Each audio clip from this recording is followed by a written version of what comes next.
Welcome along to another episode of the Shirtless Plantain Show. This is the weekend review. I have with me today Coach, and we brought Gabby up from the Arsenal podcast to the main podcast because we believe in equality and equal rights. And we also support and love Black women on this podcast. So that's why I brought up Gabby. And also, Dean is taking care of his kids. So that's why he's not here today. No, he's not. He's not taking care of any kids. No? Damn. That is unfortunate. He's having surgery again. So one of the BBL cheeks popped in it, so he's just having that. That's crazy. Having it sewn up again. Yeah. Okay. Well, anyways, some news happened last week that we didn't talk about, and the U.S. men's national team have announced a new coach. His name is Mauricio Pochettino. Some of you don't know. He'll be in Argentina eating chimichurri wings in the club. In Atlanta. Gabby, this question's for you. How do you feel about him becoming the coach? Just overall, what's your immediate reaction? How do you feel about it, a few days later? What are your expectations, all of that? Just the floor is yours. Listen, when I found out, if I wasn't already laying down when I found out, I would have fell to my knees. Like, that's how happy I was. Anyone who knows me knows that I hated Greg with 3 Gs. I hated that man. There's almost nobody that I hate more as a manager.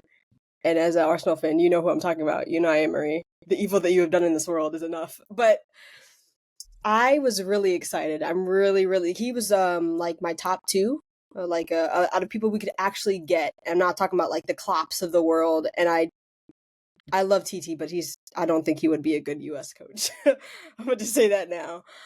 So it was between him and Renard. And I was like, if we can't get Renard, I'm happy with this.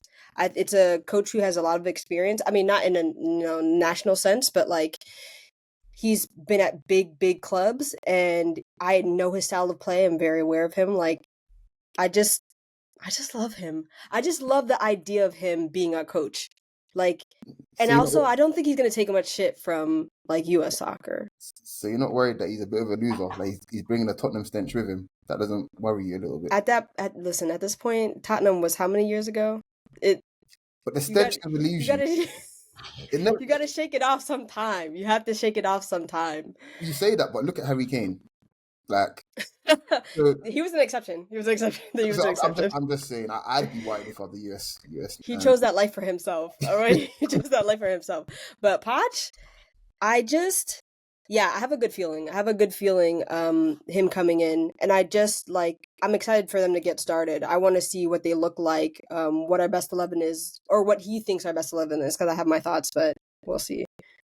I mean, every time I hear a U.S. fan talk about this, it feels like as if, it's their first bad bitch ever, and I love it. I'm so happy for them to get their first bad bitch. Do you think there's a chance he might look at some players that are playing in MLS a bit more, because the way he wants to play football is very, very physical and intense, and we know what the MLS is like. And do you reckon there's a chance he might look at some of those players and think? I think there's a chance. Yeah. I think the first few months he's gonna do not a lot of tinkering, though. He's gonna look at what he actually has already, who are starters, who are already in the pool, have been in the pool for a long time, and then he's gonna start bleeding in people who he hasn't really seen. Okay. But I already have my people who I want to start, and some people who I want to be dropped. So you got to tell us now. Well, I've been crying. I mean, shout out to Tim Ream. He's a great servant and everything, but we should have been moving past Tim Ream a while ago. I want to see Miles Robinson and Chris Richards be our starting center back pairing, period. I want USA to target low-key is Luca Colesho, who plays for Burnley, but he can also play for Nigeria and Italy, so that's, Listen, Nigeria is an unserious nation, so... I mean, we can have a whole podcast about Only that. Nigerians are allowed to say that, by the way. That felt kind of anti-black. I'm sorry. Listen, for anyone who doesn't know, I am also Jamaican, so Jamaican and Nigerians are cousins. I can say that. I know what you are. It's okay. She's got away with it this time, but that's your first strike, just so you know. They hired Steve McLaren, but that's neither here nor there. Oh, no, we have to talk about that as well now, sorry. Okay, the floor is yours. Go ahead. No, seriously, no. Steve McLaren. No, I'm asking Gabby. Steve McLaren in Jamaica. Okay, so I don't know if you're aware of Steve McLaren exactly who he is, but he used to be an assistant at Man United 2 times over. I know what that is. And then he managed Middlesbrough for a little bit as well in the early 2000s. I think. Don't forget Don't forget, he went to Oh, ST20. he was at SC20 And, as well. He did and that. do you know who his assistant coach was at ST20? Don't tell me it was Ten Hag. It was Eric Ten Hag. It was Ten Hag, isn't it? Yeah, okay, God. cool. Yeah, It so was. yeah, he went to FC20 and they're just like he did this really funny accent, like thinking he could speak He like that. imitated a Dutch accent. Yeah, it was terrible. But I'm thinking if he's gonna do that for 20, he's definitely gonna do that for Jamaica as well, and that's what I'm waiting for. He's gonna Oh sound my- like Brad Pitt. You know when Brad Pitt is Yeah. I know exactly what you're talking about. I curse that video every day. Oh my gosh! And also, yeah, he was the England manager as well, and we didn't qualify for Euro 2008, and there was that probably the best English headline of all time, which was Wally with a brolly, because the pitch they used on the back page was him holding an umbrella in the rain. Oh my God. English But, yeah. media, I can't. Yeah, but you know, I don't know how invested you are in the Jamaican national team, but I suspect he's going to be flying around, looking around the likes of like the Dutch league and what do you call it, and the lower leagues in England, looking for the very, very best Jamaican players he can find, because he knows English game very, very, very well. So I can imagine there's going to be a bunch of players that he will know about and have access to, which I suppose it bodes well for Jamaica, I think. But I want to see how he interacts with Leon Bailey. I I was gonna say that too. I think that's going to be like box office. Oh my God. The Leon Bailey thing he's just so peak comedy. Like, and he's just, I don't know, everything that comes out of his mouth is so funny to me. Yeah, no, He always has something to say about everything, especially Jamaica. Yeah. Yeah, Leon Bailey and him is gonna be like cool runnings. That's basically what it's gonna be. Yeah, Gabby, we need you to talk to us though. I need you to think about some targets that USA, like some dual nationals that you would like to see, and then we can move on. Dual nationals. Oh man, all the people that I think that I want to be integrated into the squad is like have already been like were at the Olympics this year or something like that. Like I would like to see Kevin develop. Kevin Paredes, I think his last name is. Yeah. Developing, and I think that's one thing that Poch is really good at. Developing young players and getting them to the best of their potential. So yeah. I'll give you one name because the goalkeepers are terrible. Diego Cochin, he plays Barcelona. He's their backup keeper, I think. But yeah, that's the only one I can think about. Next World Cup, I think I can't see Matt Turner as our starting keeper, and it's not going to be like a Stefan or something like that. I think it's going to be the guy from Chelsea.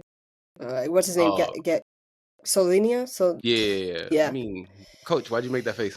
Because we love all the Arsenal alumni here. I'm sorry, so I just can't have that. Listen, I love him, but I think he'll be a backup. I think he's that good to stay as the backup. I just don't think he's going to be the starter. He has to find somewhere to play. Sorry.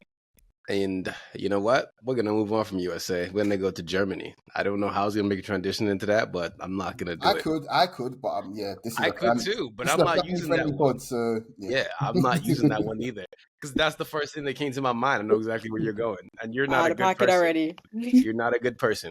The German Super Cup, the current raiser, because Bundesliga starts next week, because German wants to be different than everybody else and start a week later. Leverkusen 2, Stuttgart 2, dramatic game. The Juju is back, obviously. Leverkusen took a break, but the Juju did not take a break from them. Boniface scored. Stuttgart equalized. Enzo Milo scored.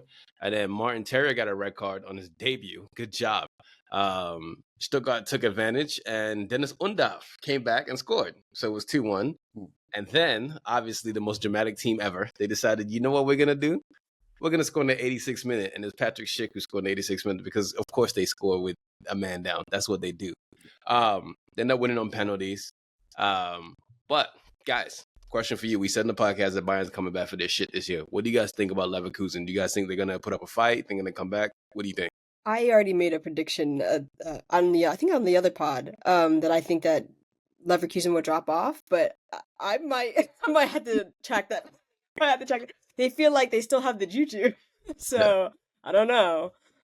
I'm gonna still say Bayern, but they're not gonna run away with it. I think this is gonna be an incredibly exciting league title. I think it's gonna be a thing where they're both going machine for machine. Like Bayern Munich win 4-0 on the Saturday, Bayer Leverkusen win 5-0 on the Sunday kind of thing. They're just gonna be literally competing to see who can win the most and score the most goals basically every week, and I feel sorry for the rest of for the Bundesliga basically. So peak Liverpool versus City. Yeah, basically, who can we smash up the most every week? Yeah. Yeah, well, speaking of smashing up, Serie A did not smash anything this weekend. No. We had 6 draws in Serie A this week. There was a couple 0-0 games. There was 1, 2 0-0 games, and 2-2s, a couple 2-2s, some 1-1s. Yeah, I mean, this league is just, I love Serie A, but Serie A can be quite, something else. But the first game we'll talk about is Genoa and Inter. Basically, from Inter's perspective, this game was really just Marcus Thuram. He had a brace. Summer was a bit rusty. The team was just inefficient. I mean, we said this before we recorded. I think the theme of the first couple of weeks, even months, a lot of these players are tired. Yeah. They're tired of shit. And you can see in the way they're playing. You can see in the way like they're reacting. They're tired. Junior Messias scored, though, which is a name I haven't heard in a very long time. And it was a dramatic point for Genoa. So that was that over there in Inter. Yeah. I think the things that I want Thuram to be better at, he showed me on day one today, basically, which was hit the ball cleanly and just put it on target. Because for the life of me, him and Victor Osimhen have the same disease when it comes to ball striking. Maybe Sterling has the same disease as well. Like, for some reason, they cannot strike the ball cleanly, and it frustrates. And everything always seems not accidental but fortunate that it goes into the back of the net, even though they obviously play at the elite level. But the finishes this past weekend, ridiculous, absolutely ridiculous. I was very pleased, and I think the more he does that, because Lautaro is never ever going to be a box player. The more he does that, the better for Inter, and probably the better for his career as well, man. So. Milan and Torino was 2-2. Milan started off with the front three that I mentioned, which was Leao on the left, Pulisic in the middle, and Chukwueze on the right. Up top, they had Jovic, but Morata came on, obviously, and scored, but we'll get to that later. Yeah.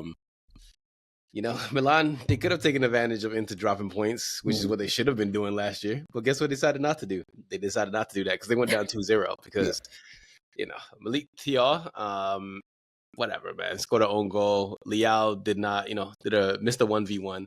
That's my thing. It was such a clean one as well. And, I hate to Arsenal it up a little bit, but a lot of Arsenal fans talk about, he's the one to bring in. He's not the guy. And don't get me wrong, he's a top player, yeah. But let's just say Martinelli does the exact same thing. Someone's going to turn around and say, I would never do that. But he just did. You see what I'm saying? Like, that's...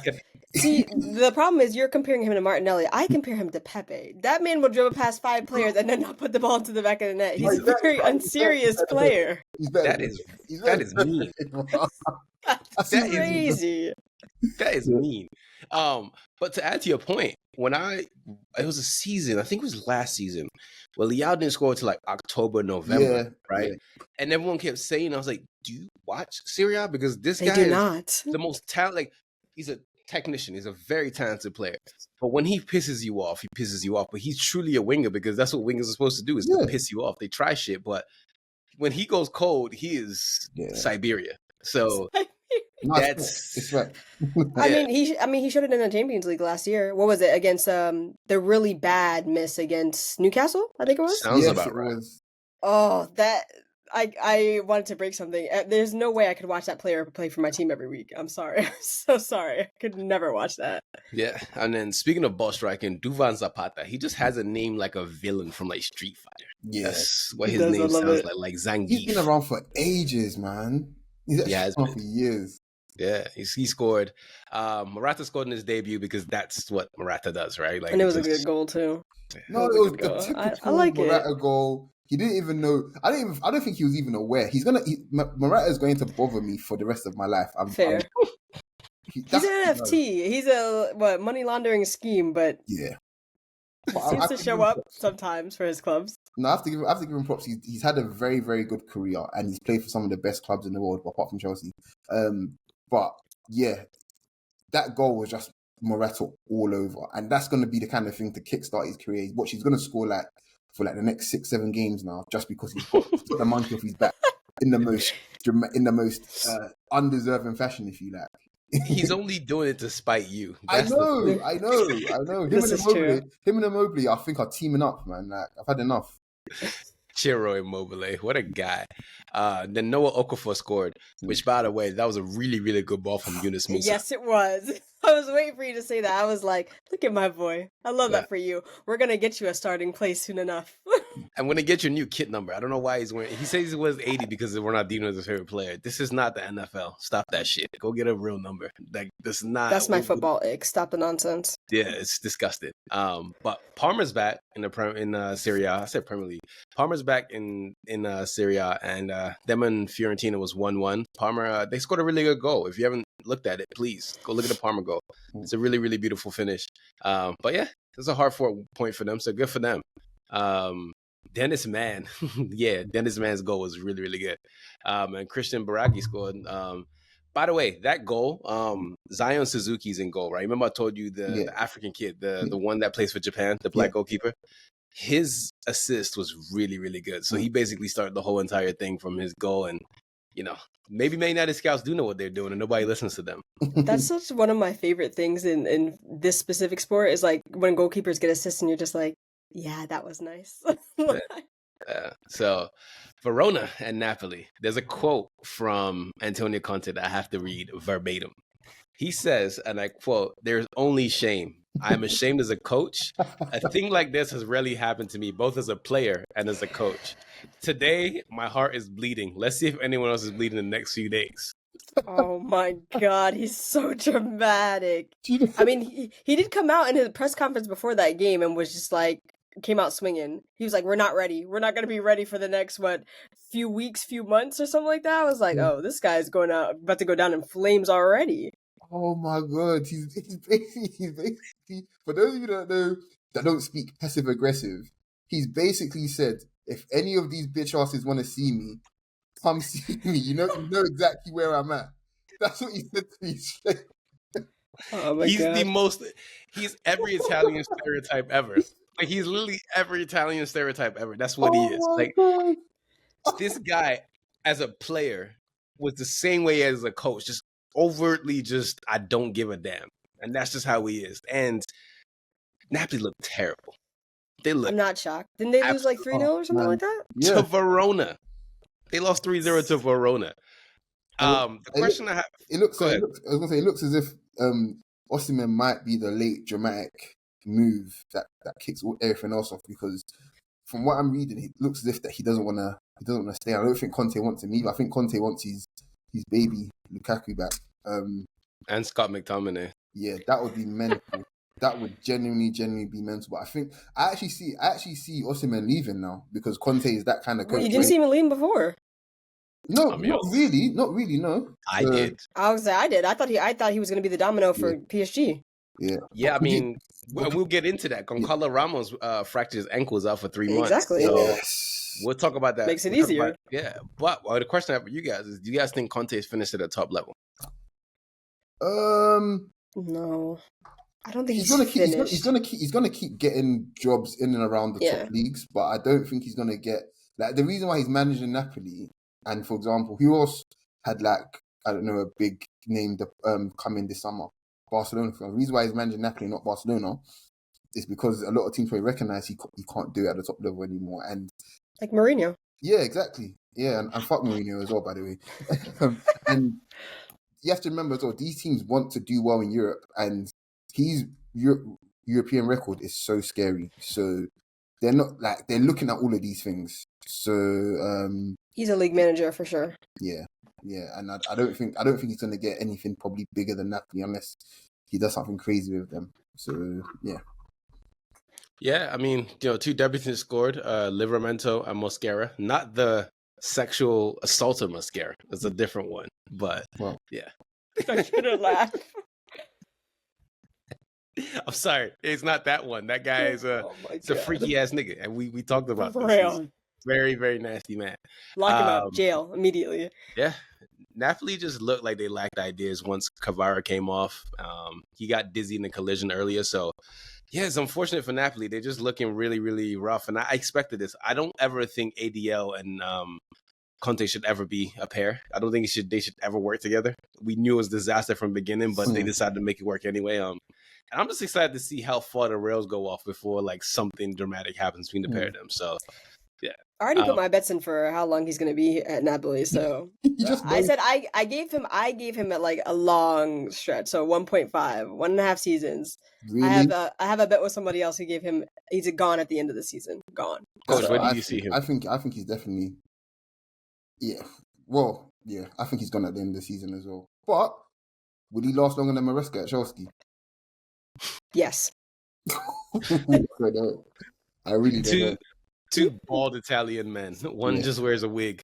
Lazio and Venezia. The reason I brought this game up is because I wanted to just talk about one. Fisayo Dele Bashiru played very, very well. He decided to dye his hair, which is weird, but he dyed his hair. But he played well. Tati Castellanos, who played at NYCFC, played very well today. My boy. Yeah, played very well today, so good for him. And Venezia have new kits. Do you guys know who sponsored their kits now? Yeah, the freaky ass nigga. I'm deadly serious. I'm actually serious. Yeah. Is actually Drake. Yeah. Yeah. Yeah. It's crazy. It's crazy. I can almost imagine he doesn't know who the hell Venezia is. Actually, he does. He does. I was saying, isn't he an investor now? No.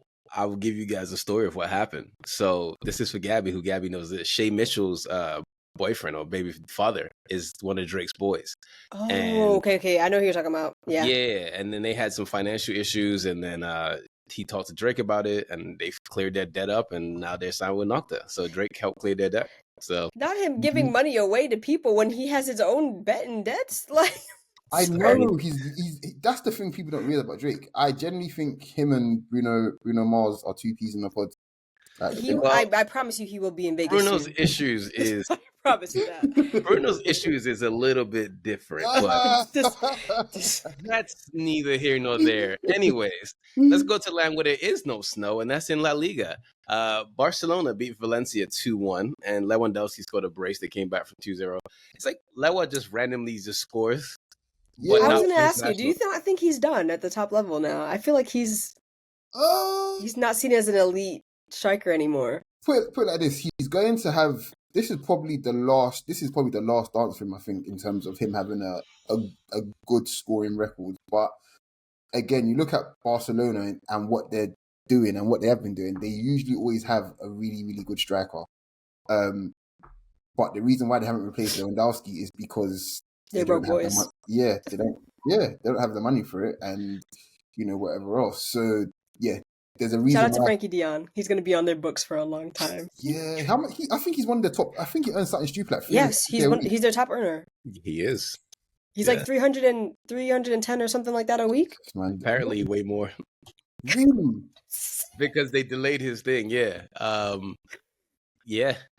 He's terrible, making. Man. Wait, my question is for this game: did Dani Olmo play? Did they register him or not? No, he's not registered. No. According to Google, Frankie de Jong apparently makes 721,000 euros a week. Wow. Wow is what I can say. What levers were you pulling? Like what levers were you pulling to get that done? That's insane. But it's crazy to me because they're looking to get rid of Gundogan already. Okay, for whatever reason. And there's a couple more players actually that they're looking at as well. I think Rafinha. Yeah, Rafinha's on the chopping block for sure. And it's just like Barcelona are just so hard to understand with what they're doing. I mean, look what Hansi Flick said. He indicated, they're going to rely on a bunch of youth. There's a ton of injured stars in the moment. Well, what do you guys think would be like the final form of this team? Like, when the end of the season, like, what do you think this team would look like? I hope that Pedri's hamstrings and ankles are still together. That's for sure. That's the first thing. But if we're looking at their final form, I think Bolde will play a lot of games for them. He's hurt, apparently. He just got hurt. But like obviously when he recovers, but he'll play a lot of games. Koundé as well. Frankie de Jong will come back into the team. Pedri.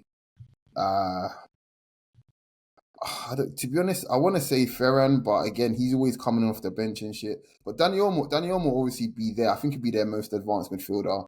Rafinha, I agree. I think he'll be gone. Yeah, everyone. You think he's going to be gone? Yeah, I think they'll get rid of Rafinha. They need to sell. They need to. I just don't think that they. I think Rafinha's going to dig his heels in and say. I really do. I think put it like this: if there's an easy sell for them, because that's where they're at now, an easy sell would probably be Rafinha. Somebody will take him, like for sure.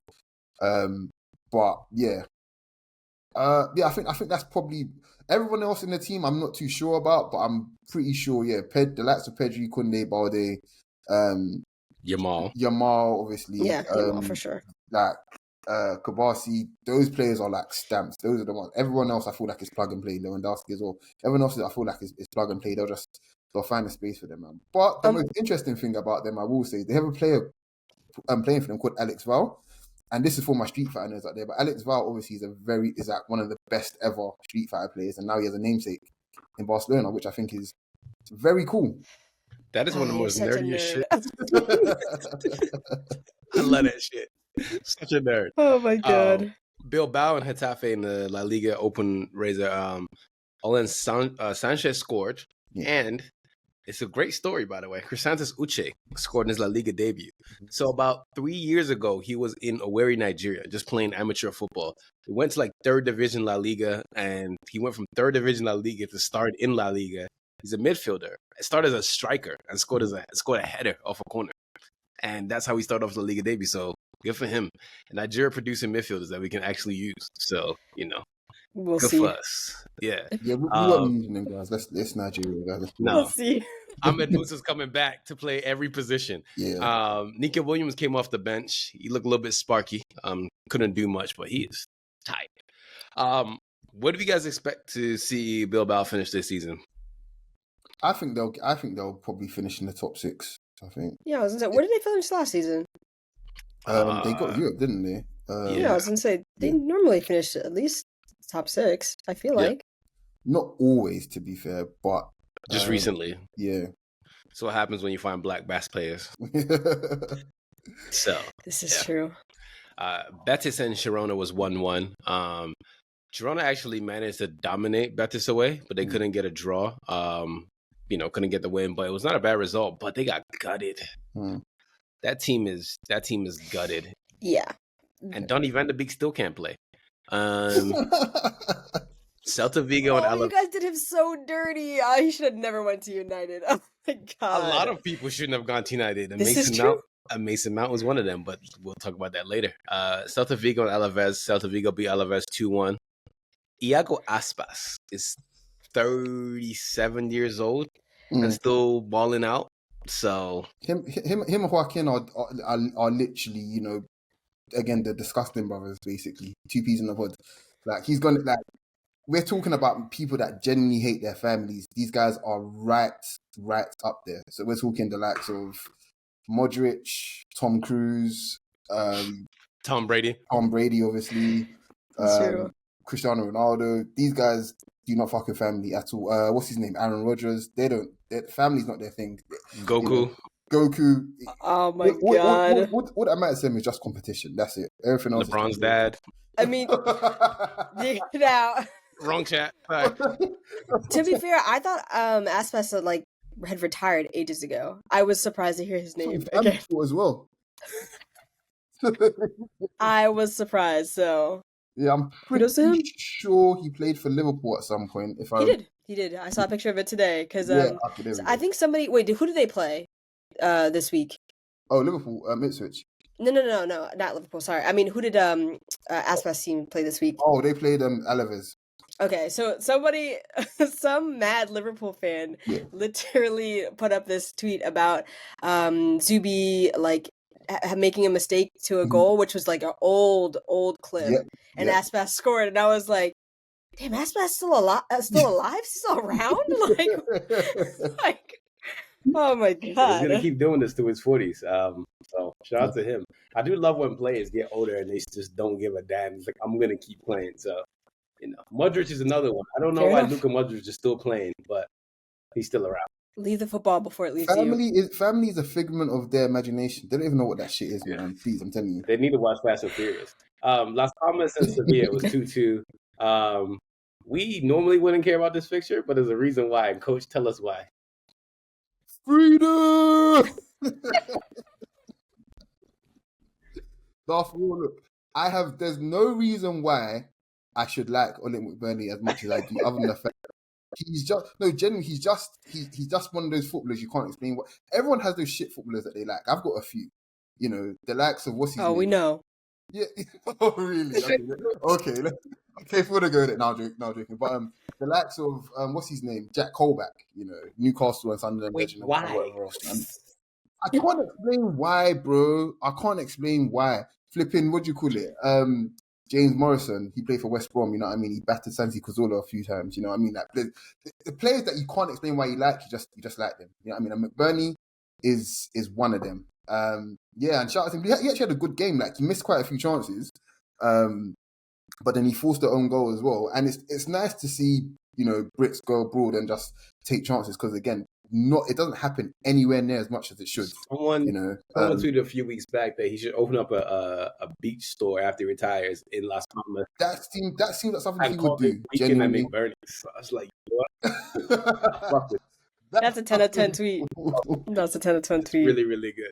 But we should see more British people in the most random places. Like, I want to see more Irishmen in Spain. See more. Yeah, man. I agree. I was actually just talking about this weekend, funnily enough. I was, I think Jude's brother Job just re-signed with Sunderland, like a long-term deal. And I was like, I think he's just going to straight up ignore the Prem for a while, if forever. And I love that for him. He should go somewhere else. Yeah. I mean, what's the point? I mean, speak Spanish now. I don't have got a couple good black friends over there in Spain. Good for him. Sociedad and Real Vallecano was 2-1. Vallecano beat Sociedad.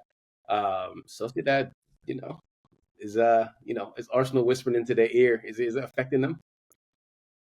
I'll be honest with you, man. Like, unless they want to play ball, I wish 1,000 plagues on their house. So.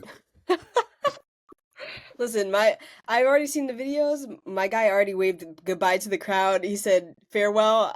I expect him on the plane this week, so let's get it done. Mallorca and Real Madrid, the house that Samuel Eto'o made famous, 1-1. There was a clip, right, that I have to show you guys eventually. It was a 22nd minute, and Mallorca had 10 guys in the box, or 9 guys in the box, and one was just outside of the box, and the keeper. I was like, these guys came here not to play. Like, I don't give a damn how many stars you have. We're sitting in.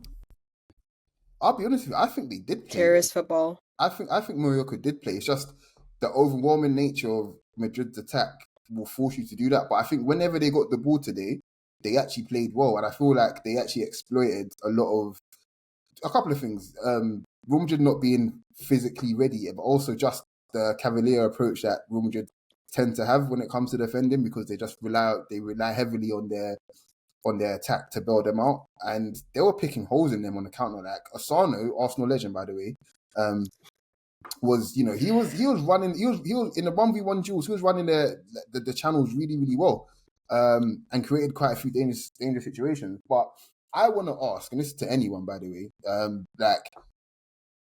how do you see Real Madrid essentially evolving this attack? Because everybody, and I mean everybody and their dad, was just camped on the left-hand side of the pitch, and that can't be sustainable for the whole season. I'll let you go first because I got a perfect response to that.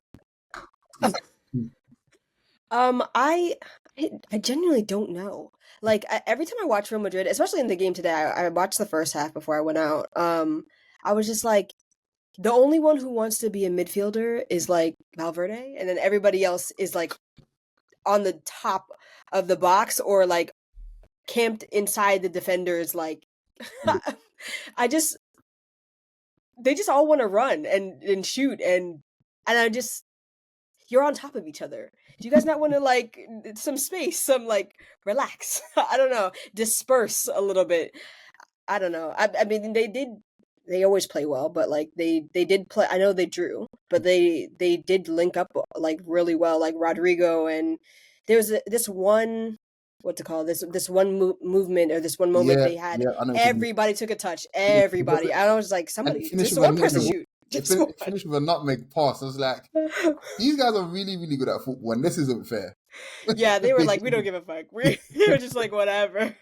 Yeah, I think they're still trying to figure it out. But when they do figure it out, it's going to get scary for the rest of us in They're going to get Europe. knocked out in the round of 32 by some fourth-round Spanish team. So at least we got that. This is true. Yeah, this is the greed they talk about in the Bible. So, Ancelotti said after the game, we lack balance. I'm not happy with the draw because we could have done better. We needed more attitude. We can learn a lot from this game because it seems clear we could have a problem. I think Madrid needs somebody. It's funny enough that Toni Kroos is retiring. If they had a younger Toni Kroos in this team, then boy, thank God. Yeah, do you know what though? Maybe it's because my eyes were deceiving me, and Valverde were in the 8. But him and Jude today. But I really enjoyed the role that Valverde took up today because it was. You have to remember, Valverde for most of his Madrid career has been the utility midfielder / utility forward. He's either been the midfielder that they put in and he has to basically do all of the jobs basically, or they put him in the front line to help cover for the fact that Benzema and Vinny are not going to track back basically. And he's done this quite a few times, but today to me he looked like the senior man on the pitch completely. Like he looked like, I agree. He looked like the captain basically. Yeah.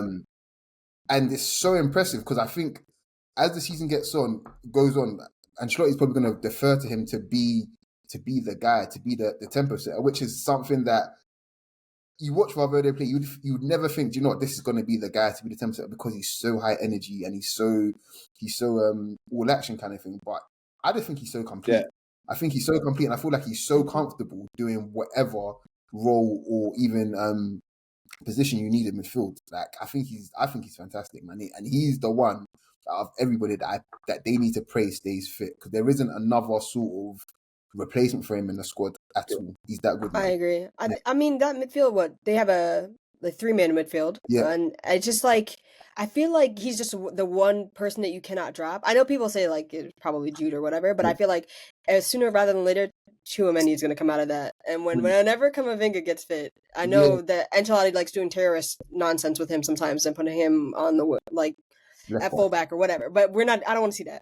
I want to see him in midfield. I mean, there was 2 really good goals today. Rodrigo's, which is looking out. I need him at the carpet. I need him at the carpet. Rookie scored a wonderful header. So it was 2 really good goals. It was a fascinating game. Tomorrow there's Villarreal and Atletico Madrid. Also, Juventus do play tomorrow. So if you want to see that, let's talk about. So let me get this straight. You're asking people if they want to watch Juventus play. I mean, we live in America, in front of my salad. So I mean, I'm not going to see Weston McKinney. So what's the point? Let's move on to the McDonald's League On. It's no longer Uber Eats. It's the McDonald's. Okay. So offensive. Please tell me you guys saw that announcement video from Toulouse. No, I didn't. You did not see that? Oh, the McDonald's was A1. It was announcing Mark McKenzie signing for Toulouse, and it was I love it. It was so good. Okay. Well, send it. Please, we got to see that. There's no international broadcasting partners for League On yet, which is crazy. But they're trying to speed through this. PSG beat the brakes off Le Havre 5-1. Less than 3 minutes, they beat the shit out of them. Lee Kang scored. Honestly, some of the goals, and on top of that, just how well. I know it's early days, but even the celebrations after the first goal, and I'm trying my best not to read too much into it. It generally feels as if they look like so much more of a team all of a sudden, and on top of that as well. Look, man, I'm just gonna say it straight. Vitinha, listen, bro, we need you in it. Like, we need your Arsenal back. I don't care what midfield balance we have to upset. Vitinha improves almost every team in the world. He's that good. And when you have a player that can essentially find line breakers in almost any phase of play that he wants, kind of, he's just that good. Basically, you cannot underestimate that. He's basically two roles in one. He's like a pressure. He can obviously press quite well for being short, but he can also actually relieve pressure as well. And he can put teams on the back foot in the blink of an eye. I don't think he's all round just out of this world. Let me tell you, seriously, some of the passes was pulling off on Friday, was it? So ridiculous. Let me tell you something. Ridiculous. PSG's never let him go, so you let that dream go right now. No, I will never give up. Honestly, let that shit go today. But yeah, Goncalo Ramos broke his ankle, and I think that what's it called? It might be time for the carousel to drop. Osimhen might have to come replace him. So he broke his ankles out for 3 months. The hard matched their energy, but Dembele scored a header, and the brakes fell off after that. Barcola and Colomwani scored, and Barcola's goal. Yeah, so Leo and Reams 2-0. Angel Gomez, I'm glad that he's a lot better because that was a very, very, very scary. That was very, very scary to see that. I'm glad he's doing better. Diakate, did you see his Insta post? Yeah, I did. Yeah, you see his whole face was just all. Yeah, it looks like a bit like Phantom of the Opera. Yeah, sorry to say. Diakate scored from the corner, and guess who iced the game and guess who assisted him? Well, of course, I know Mr. Two First Names, of course. I really wish Dean was here to just, see, because Jonathan David consistently puts up really good numbers in League R. I'm talking like the last 2-3 years, to my recollection. And yeah, sooner or later, you just have to accept that he's him. You know who he's him? If you say so. Oh, I don't actually. Ethan Mbappe. Oh, shit. The mutt. What you call him? That's crazy. What's wrong with you? That's how PSG treated him. Literally, get the fuck out of here. Oh my god. When you're young, you try to go through the sun, your mom's like, take your cousin with you. That's mean. That's so mean. You try to walk home, that nigga gets lost. No, Josh, you guys don't remember? Do you guys don't remember like the sequence of announcements? Literally the day after, or 2 days after Mbappe announced he was leaving. Literally, you saw Ethan signing for them. They wasted no time. Honestly, they kicked him out like they did Jazz on Fresh Prince. Yeah, they were like, fuck all of that. Monaco beat Saint Etienne 1-0. It was a very, very, very VAR heavy game. Minamino scored the goal.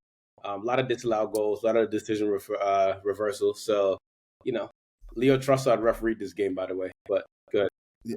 Oh yeah, he's doing. Can I just say though? I think it's nuts because we see it in the Premier League as well. But Akliush came off the bench for them, right? He was just in the Olympics literally 2 days ago, and then Mateta also played for Palace today as well. He was like, what's going on? That's why he wasn't his normal self because he looked tired. What's going on? That's nuts, bro. There's a guy from. Who was it? No, it was not Egypt. It was Morocco. Literally one of the Moroccan guys. I saw him on a bench like last week, and I was like, "Wait, didn't you just come back from France?" Like, well, that's just mental to me. It's crazy. I pray for their ligaments because I pray for their soul. This game that I'm gonna bring up, I have to preface that I'm not enthused about what I'm about to talk about, but we have to talk about it. Brest got beat by Marseille 5-1. De Zerbi and his merry band of criminals beat their ass. Unfortunately, fuck Marseille. We're gonna unfortunately have to hear about this team for a while because they have a very potent attack on and off the pitch. But it's kind of nasty work what's happening over there because De Zerbi said, what this guy said again, he was just like, basically talking about all these distractions get to go away. What distractions? Media speculation, guys. He referred to what Mason Greenwood did as media speculation. I don't know what you even say to someone that can think like that. Basically, I think you don't say anything to them. You slap them. Yeah, basically, you put hands and feet on them. No, for real, like that's just mental to me, and that's just one of these strikers, by the way, because there's a couple more, and it's like Listen. We're talking about Eddie potentially going there. Eddie's gonna be sitting there, and he's just be like, he's gonna be very out of place. He's gonna be the odd one out there, and for all the wrong reasons, basically. Yeah, my good Christian son would have been with those damn criminals. Doesn't Harit have something crazy about him too? Yeah, apparently he's a murderer. Yeah, and he was involved in the fatal car crash. The other guy, who's the other striker, the main striker, number 9. Wahi. Yeah, he has his own Wikipedia page for the nonsense. Yeah, he's. Let's move on. He's a weird case as well. Yeah, let's move on. Let's move on. Let's go to the Premier League. Basically, Chelsea, Man City. Coach, take it away. Oh man, they are so boring. I'm talking about both teams, by the way. Like, they are so boring. But the two most interesting things about this game was the fact that Doku quickly realized that Cucurella is nobody's mate. Basically, he's not gonna get anything out of him. And literally straight on 15 minutes. I don't know if it was Pep's instruction or he was just like, Sav, we need to swap, bro. But he didn't go over to Cucurella's side again for the rest of the match, and that was hilarious to me because I genuinely felt as if Doku versus Cucurella could be very interesting, and it wasn't. It was so one-sided. So yeah. I still think it was one-sided when he was on Gusto's side too. Yeah. He didn't do much. But to be honest, I feel like Doku's USP is his release, how quickly he can what do you call it? He can basically create the half yard for himself. That's his what makes him so good and so dangerous, and that's what created the first goal. But he didn't have a great game outside of just being high energy. But he wasn't, he had a good run in the second half as well. But high energy, more passion. Yeah. Oh my god! But he frustrates me. So I'm not really a Doku fan, to be honest. He needs his final product needs to be way better. Way better. I want to be very respectful what I'm about to say. I don't like Doku because the way his hairline and his locks are. It pisses me off. He's young. That's fair enough. He's young. He'll get a fade soon enough. Yeah. But the second thing was Lavia. Let me be honest. I don't envy Chelsea for anything. Absolutely. I never have and never will. But he shouldn't be a Chelsea player, man. At all. He shouldn't he should be ours. Yeah, he should be ours. He's clearly the answer. Not only just Arsenal, but a lot of teams' midfield problems. But I'm not saying we should 100% sign him or whatever like that. We should have, but he could solve a lot of teams' problems, and it's very clear why Liverpool wanted him. But outside of that, the game itself, City just controlled it. Was there anything encouraging about Chelsea's performance today? Do you guys don't take anything from that? I mean, obviously, they created a lot of chances like they always do. They just can't finish. Yeah. I mean, I feel like they would have been way better if they put in Kunku at the false nine and just sit Jackson on the bench. Sorry. Man, if I talk about Nico Jackson now, they're gonna call Dr. Umar on me and start saying things. Listen, I don't know what to tell you. That guy just stinks. He has all the tools, but he's not gonna develop at Chelsea. He's just not. I don't know why he went there, but what's crazy? Maresca might be close to cracking the code, because I'll be honest. I think Maresca. Well, the most encouraging thing for me for Chelsea today is that Maresca got the profiles right for his front six. He just kind of messed up where they should be playing. So Lavia at the base was fine. Caicedo playing as the most advanced CM, not fine. But Jackson and Nkunku, Enzo playing at all, also not fine. Yeah, but Enzo, exactly. Enzo is just weird, isn't it? But Jackson, Nkunku, and Palmer is a good front three.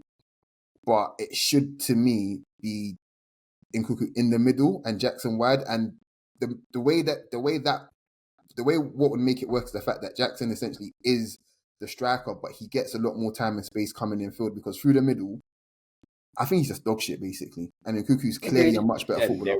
So I don't think he's good with his back to goal at all. I mean, Kovacic decided to body 215 million worth of defenders. Do you guys think Pep's I loved it. Fuck Chelsea. I loved it. He just parted it like the Red Sea and said, well, I guess I'll just take it. Do you guys think Pep's going to get another body midfield before the season ends? I do, and it scares me. I really do think they're going to go for Bruno G. I really do. And although I did hear a rumor today that they could go and get Gundogan again. So his wife hates Manchester. But yeah, quickly, Savinho was wearing number 26, and I was like, what in the Ballet Funk Mares is going on over here? But whatever. Yeah, well, he's basically he is essentially the Mahrez replacement, and they've been trying to get one properly for a minute. He's part of the reason. Well, Cole Palmer is the reason why I thought they were fine, but they got rid of him for whatever reason. But Savinho, like Mahrez, can play on both sides. He can beat his man. You know, he could go on the outside. He's got a good left foot as well.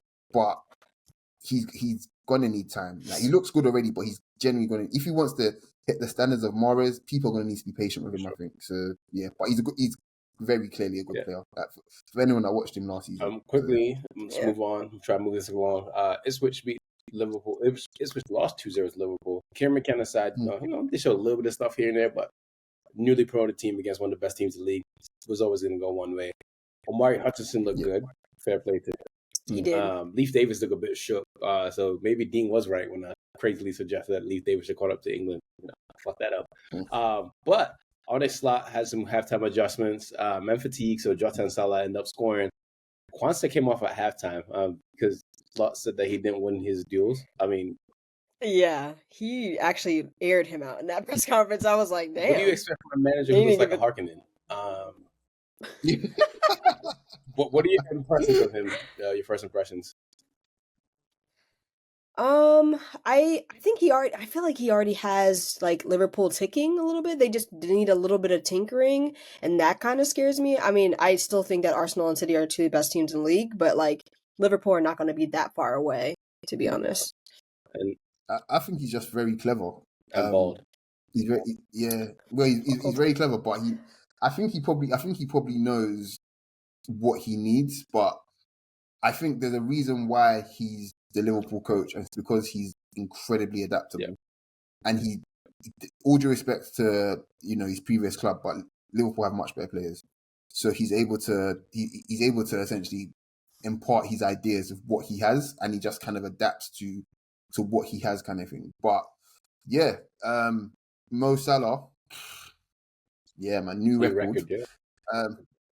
New record. And Trent is just fantastic, and yeah, I don't want Real Madrid to come and take him. No, stay at Liverpool. You'll be fine at Liverpool. It's fine. But yeah, he's just fantastic. Arsenal beat. Okay, good. No, that's it for me, man. Arsenal beat Wolves 2-0. The Arsenal edition's out. If you guys if you guys go listen to that right now, I implore you to do that. My only thought on this game is that if it's not Mohamed Salah, there's no other right winger on this face of this earth that is better than Bukayo Saka. And if you try to tell me correct, I'm going to beat you with a belt. This kid has been playing football since 2018. Respect your elders, first of all. Yeah. Second of all, the thing that Saka does that impresses me the most is like he's such a flippin' smart football player. Like he knows when to shoot the ball, his football IQ is high. When to shoot the ball, and I hate Arsenal. Okay, it's just I just don't like Arsenal, but I respect Bukayo Saka so much.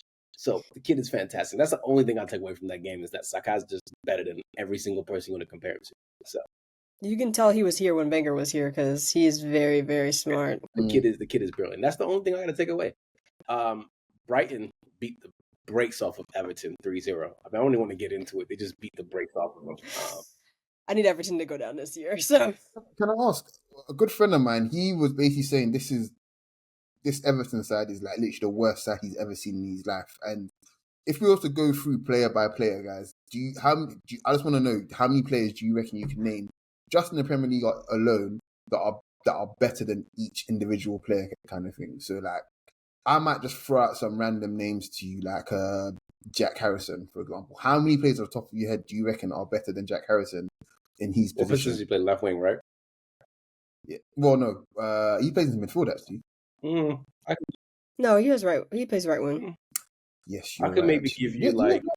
I can't slander Jack Harrison unfortunately, as an NYCFC fan. I have a kit with his autograph on it in my closet right now. He's a Main United alum, and guess what? He's solid. That's the only thing I can say about him. Okay. All right then. What about Keane? Go on. There's a reason why I think he's the worst centre back. He's not good. Yeah. So how many players do you reckon are better than him in his position in the league? Yes. I am taking Johnny Evans over him at his current rate right now. The only person that I like at Everton is Lindstrom, who they just signed this season. I kind of like him. I think he should have been at a better team, not Everton, but I do like Tim. I do like the new midfielder from Aston Villa, Tim. I'm not going to pronounce his last name because you have to sign up to the Patreon for that. I'm not gonna give you that. Mikalenko, guys, how many left backs are better than him? Well, he's not even the best. He's not even the best Ukrainian in the league. So no. Yeah. Dwight McNeil. I like Dwight McNeil, by the way, but this team is fucking shit, man. He's a mid-table baller. We're gonna leave Dwight McNeil alone. Oh guys, man, Idrissa Gana Gay. Guys, I forgot something because I was so pissed off at Chelsea what they did today. I erased it from my memory. They made Enzo their fucking captain. What do you mean? That's proper Chelsea right there. Chelsea shit in the world, but whatever. That's why we went past it because it's like, duh. I mean, their greatest ever captain is a raging racist, guys. I mean, who's not even good at football, by the way. But go on. Hold on. Let's. I know he's the piece of shit, JT, but let's respect him a little bit, just a small bit. No. I'm very good with the erasure of any sort of achievements or any ability he has. Fuck him. Who cares? And they send Raheem Sterling back to what's it called, to Tivoli Gardens. We don't even know where he is. I can't. If I speak about Sterling, I'll say that he's my hear me out at Arsenal. So let's move on. I already said I would love to see a swap deal between United and Sancho and Sterling because I'm insane. So maybe he can finally score at Old Trafford. But yeah, let's talk about some other Premier League games. Shout out to Abu Dhabi. I don't know why, but shout out to Abu Dhabi for no reason. Danny Welbeck he kicked the shit out of John Terry.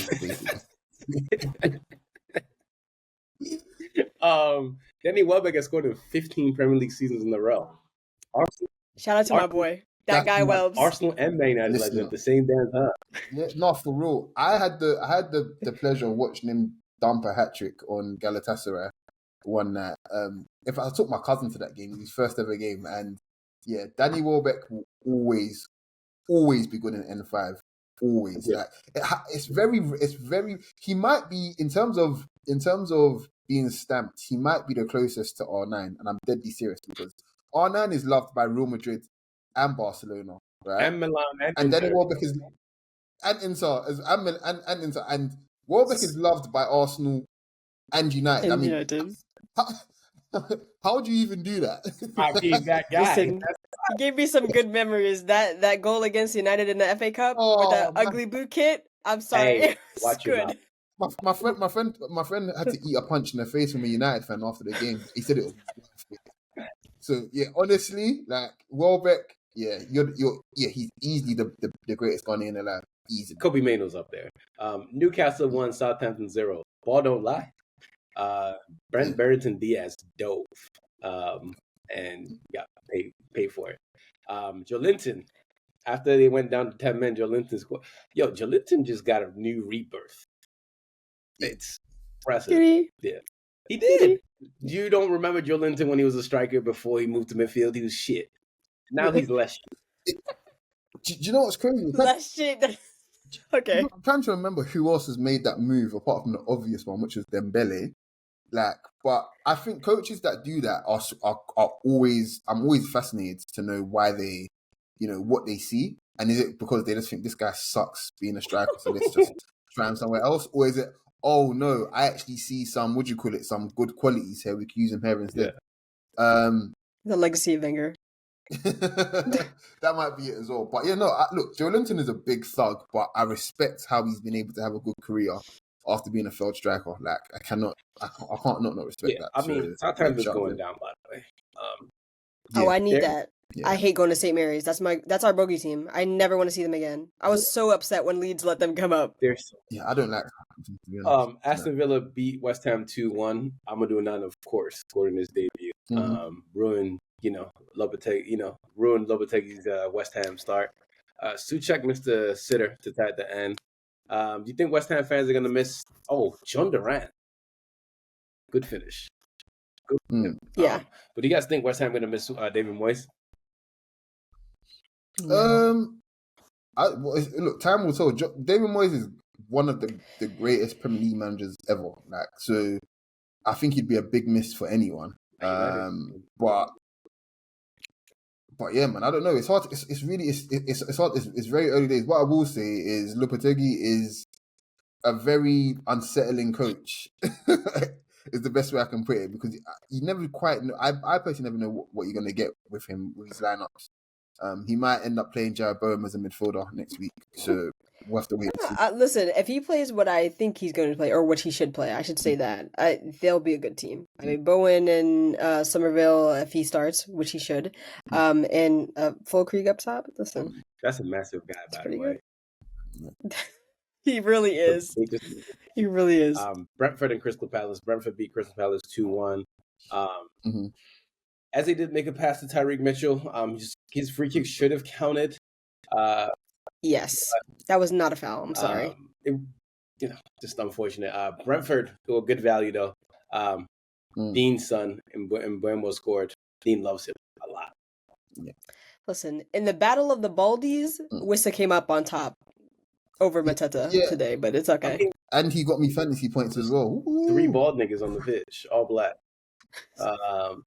And the gambler was not allowed to play. So, where's he going to go? Where do you guys think the gambler's going? They're talking about him going to Saudi, and I think, do you know what?